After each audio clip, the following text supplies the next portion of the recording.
Welcome back sa ating channel mga tol. So ngayon ituturo ko sa inyo kung paano mag-downgrade ng 15.3 RC version. So ipapakita ko sa inyo kung ano ang unit na aking ida-downgrade.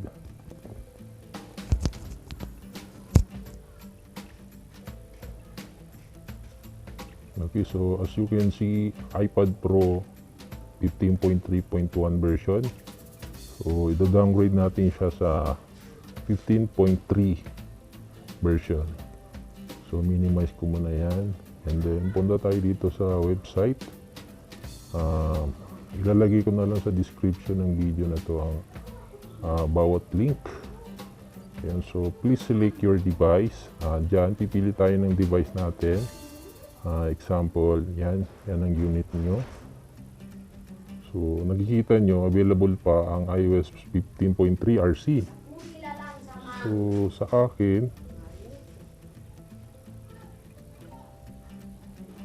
ito, iPad Pro 9.7 inch, Wi-Fi. So, ayan, meron pa siya ang 15.3 RC. Then, download natin yan.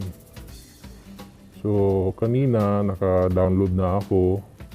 So, ipapakita ko lang sa inyo paano siya i-download ng mabilisan. Mag-download lang kayo ng IDM, then i-paste nyo dyan. Ayan. Mas mabilis kasi dito sa IDM compare dyan sa browser tayo mag-download. So, i-cancel ko lang kasi naka-download na ako kanina. Then, remove. Tapos, punta naman tayo dito sa Blobs application. I-click nyo itong releases. And then makikita nyo dito yung available nila para sa macOS pati sa Windows. So, i-download natin itong Windows kasi sa Windows natin siya gagawin. So, kanina na-download ko na. Yan na siya. Then, pag na-download nyo na yan, install nyo lang. Next, install. And then finish. The next step is sa iTunes. Open natin ang iTunes.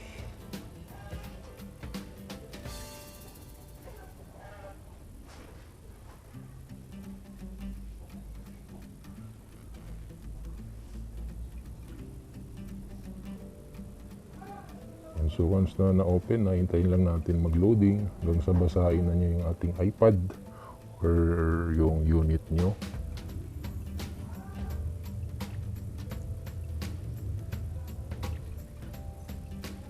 Ayan, so binasa na siya.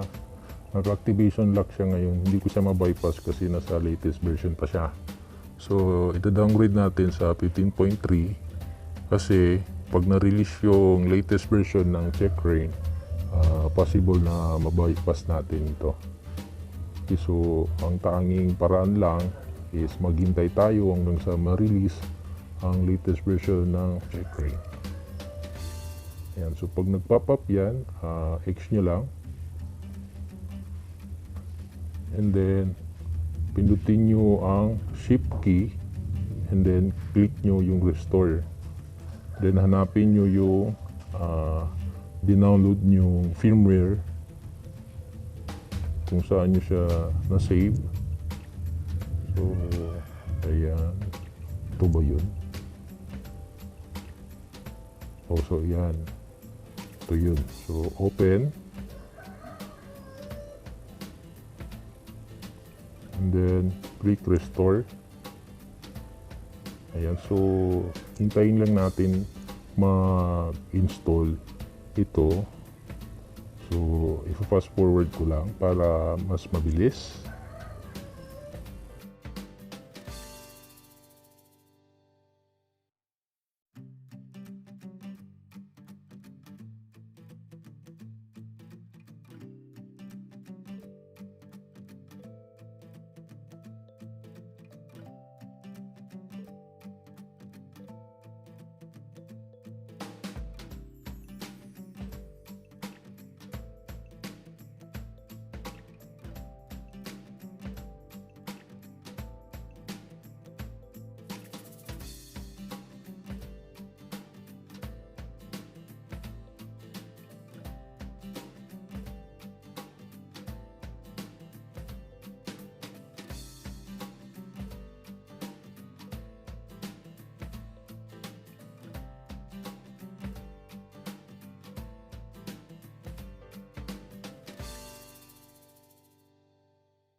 Ayan, so tapos na ang pag-restore natin. And the next thing to do is hintayin natin mag-activation lock ulit ang ating iPad. And then i-close na natin itong iTunes. Tapos open na natin ang YouTube.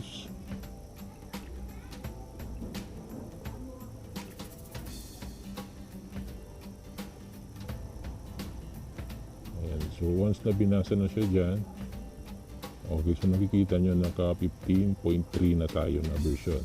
Close na natin, then open natin ang Blobs Saver. And the next is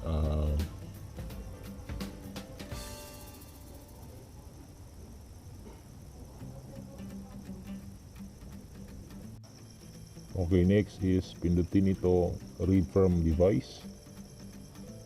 Ayan. Once na lumabas na yung number doon sa IC ID, pindutin naman natin itong beta version.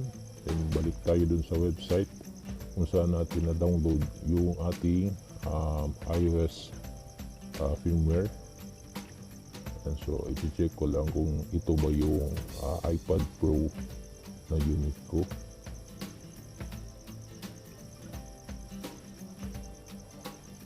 Ayan. So, ito rin. And then, next is right click, then copy link. Tapos, balik tayo sa Blobs tool. Then, paste natin dito.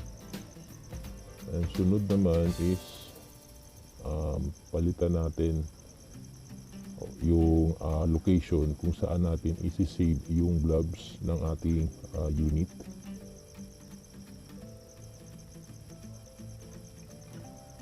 So, i-rename ko siya ng ganito para madali ko siya ma-determine. Ayan, so select folder and then save device.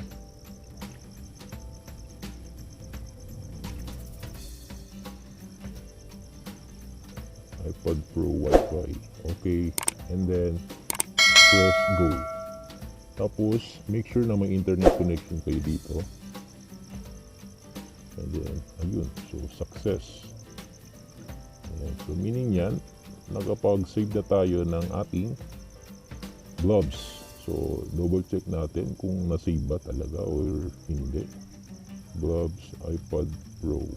Ayan, so nakikita nyo mga tol, na-save na siya dyan. So, kung mag-update kayo, pwede kayong mag-downgrade anytime basta na-save nyo yung blobs ng inyong device. So, sa mga hindi pa nakasubscribe, ito po ang ating YouTube channel. Please subscribe na po kayo at pindutin ang notification bell para updated kayo syempre sa mga susunod na videos na aking i-upload. Okay, so hanggang dito na lang. Maraming salamat.